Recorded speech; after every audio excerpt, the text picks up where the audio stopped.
की, मुस्तहिकीन का हिसाब भी उसी तरह लगाया जाएगा, मगर इसमें एक चीज़ का इजाफा होगा, यानी 4 चीज़ें तो वही होगी, सोना, चांदी, नकदी, माल तिजारत। 5वीं चीज़ ज़रूरत से ज़ायद चीज़ें।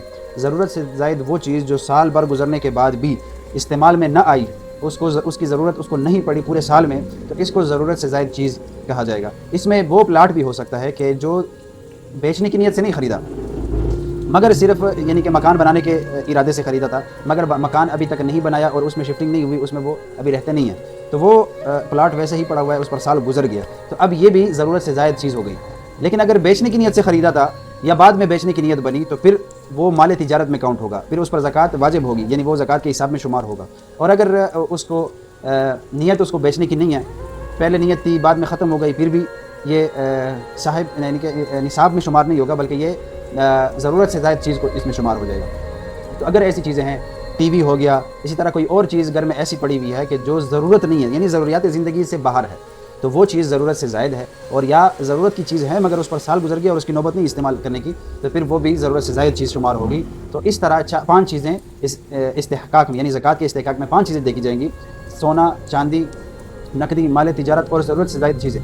तो इसका हिसाब भी बड़ा आसान है। अगर किसी के पास सोना भी नहीं है, चांदी भी नहीं है, नकदी होता है मगर 50,000 40,000 होता है, इससे ज़्यादा नहीं बढ़ता, और माल तिजारत भी उसका 20 30 40 50,000 का है, यानी उसकी 1 लाख टोटल बन गई, या चलो 2 लाख बन गई या 3 लाख बन गई, और उसके पास ज़रूरत से ज़्यादा चीज़ 1 2 3 पड़ी हुई हैं जिसके साथ उसकी मालियत बन गई 3.5 लाख या 4 लाख, तो उस वक़्त भी उस पर यानी ये मुस्तहिक है ज़कात लेने का, तो इस वक़्त इसको ज़कात दी जा सकती है, मगर इतनी ज़कात दी जाएगी कि उसके हिसाब लगाया जाएगा। अगर उसके पास 3 लाख रुपए की चीज़ें हैं और उसको इतने माल दे दिया कि वो 5 लाख तक पहुंच गया, यानी 2 लाख रुपए उसको दे दिए, तो फिर ये ज़कात का साहिब निसाब बन जाएगा, यानी इस मज़ीद इससे उसको पैसे नहीं दे सकते आप।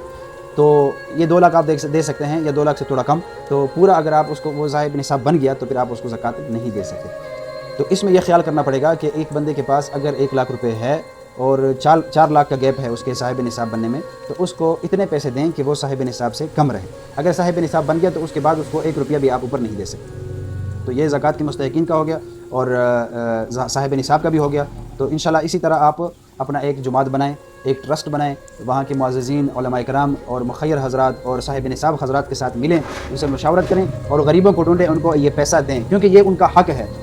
खूब समझ लें कि जो शख्स ज़कात अदा नहीं करता, हदीस में आता है कि खुश्की और तरी में कोई माल गर्क नहीं होता, तबाह नहीं होता, मगर जिसकी ज़कात ना अदा की जाए। तो ज़कात जिस माल का अदा नहीं हुआ तो उसको, यानी कि देखें बहुत सारे ऐसे लोग हैं जिन पर ज़कात वाजिब है मगर उसने अपना हिसाब नहीं किया, उसको हिसाब का पता ही नहीं है, तो इस वजह से उस पर ज़कात के अदा ना करने की वजह से उसको नुकसानात आते हैं, बड़ी बड़ी बीमारियां आती हैं, उसका माल ज़ाया होता है, उसकी ऐसी परेशानियां, ऐसी चीज़ें आती हैं, थाने कचहरी के चक्कर लगाने पड़ते हैं। यानी कि एक शख्स पर नमाज फ़र्ज़ है और उसने इस्लाम कबूल कर लिया, लेकिन उस पर अब नमाज फ़र्ज़ है मगर वो नमाज़ पढ़ता नहीं है, और बाद में कहता है यार मुझे पता ही नहीं था कि नमाज़ फ़र्ज़ है। नहीं, जब उसने इस्लाम कबूल कर लिया अब उसको चाहिए कि वो नमाज का इल्म यानी वो हासिल करे, ये इल्म हासिल करे कि भाई मुझ पर कौन से फ़राइज़ आयद हैं। जिस तरह हम कहते हैं ना कि हाल के अमर को पहचानना, उलमा से पूछ कर अपनी ज़िंदगी गुजारना, तो इस तरह तुम्हें ये इल्म हासिल करना ये फ़र्ज़ है तुम्हारे ऊपर। फ़राइज़ का इल्म हासिल करना फ़र्ज़ है, वाजिबात का इल्म हासिल करना वाजिब है, और सुन्नतों का इल्म हासिल करना ये सुन्नत है। तो इस तरह खुदारा इस स्टेटस से निकलें कि भाई हम मुस्तहिक हैं, हम ज़कात अदा नहीं करेंगे क्योंकि हम गुरबत हैं। अब गुरबत का आप अंदाज़ा ख़ुद लगाओ, गुरबत का अंदाज़ा वो नहीं कि जो आप लगाओगे, गुरबत का अंदाज़ा वो है जो कुरान और हदीस ने और हुज़ूर सल्लल्लाहु अलैहि वसल्लम ने हमें बता के चले गए। तो इंशाअल्लाह इस तरह आप अपने मोहल्ले के गरीबों का मदावा कर सकते हैं, उनके दुखों का, दर्दों का मदावा कर सकते हैं। ख़ास करके इस रमज़ान में मैं ये 10-15 मिनट से बोल रहा हूँ तो मेरा हलक सूख गया है। और वो गरीब जो मज़दूरी कर रहा है इस महीने में, और मज़दूरी भी कभी मिलती है कभी नहीं मिलती, और पैसे उसके एडवांस मिलते हैं या नहीं मिलते, और पता नहीं कितने हफ्ते बाद उसको पैसे मिलते हैं बेचारे को, तो वो अपने घर का निज़ाम कैसे चलाएगा और वो रोज़ा रख कर कैसे ये मज़दूरी करेगा। तो खुदारा ऐसे लोगों का दर्द अपने सीने में रखें और इसके लिए कोशिश करें, जद्दोजहद करें। इस पर जो अल्लाह पाक आपको देंगे आप उसका अंदाज़ा भी नहीं लगा सकते। और सखावत ये जन्नत के दरख्त का एक शाख है, जो जिसने इसको पकड़ लिया वो जन्नत में पहुंच गया, और बुखल जहन्नम के दरख्त की एक शाख है, जिसने इसको पकड़ लिया, बुखल को पकड़ लिया, तो वो जहन्नम में इसके साथ जाएगा।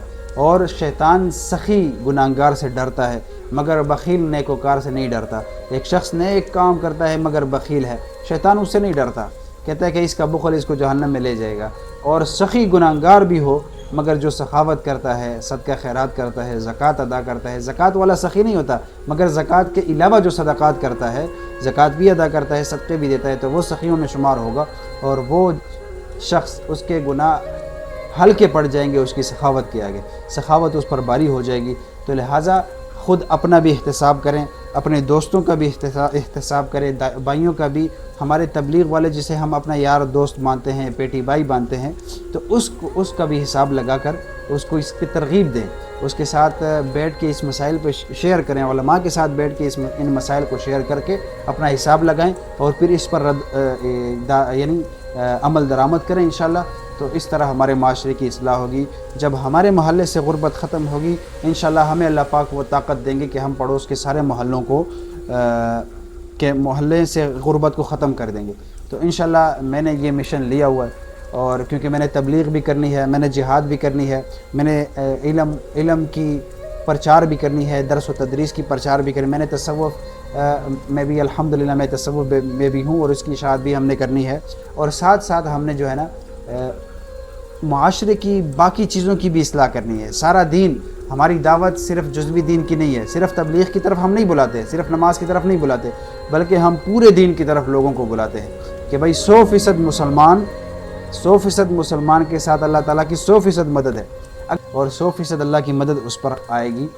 اور انشاءاللہ تعالیٰ اس طرح ہمارا بیڑا پار ہو جائے گا. اور ہو سکتا ہے ان میں سے کوئی ایک نیک عمل, کسی کو دعوت دے دینا, یا کسی کا احتساب کر لینا, یا کسی کو زکوٰۃ کی ترغیب دے دینا, یا کسی کو علم کی درس و تدریس کے علماء کے ساتھ مسائل پوچھنے کی اس کی ترغیب دے دینا, یا کسی کو تصوف ذکر اذکار کی دعوت دے دینا. ہو سکتا ہے یہ صرف ایک بندے کی دعوت ہماری قبول ہو جائے تو یہ ہماری نجات کے لیے کافی ہو جائے گا. تو انشاءاللہ اس کے لیے کوشش کریں.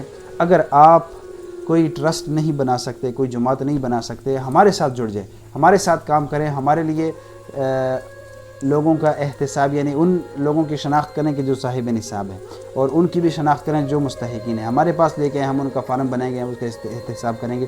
ادھر نہیں لا سکتے, ہمیں آپ کال کریں, ہم آپ کے کال پہ آئیں گے, جہاں آپ بلائیں گے وہاں آئیں گے. ہماری ٹیم انشاءاللہ آپ کے صاحب نصاب کا بھی احتساب کرے گی اور مستحق کا بھی اندازہ لگائے گی.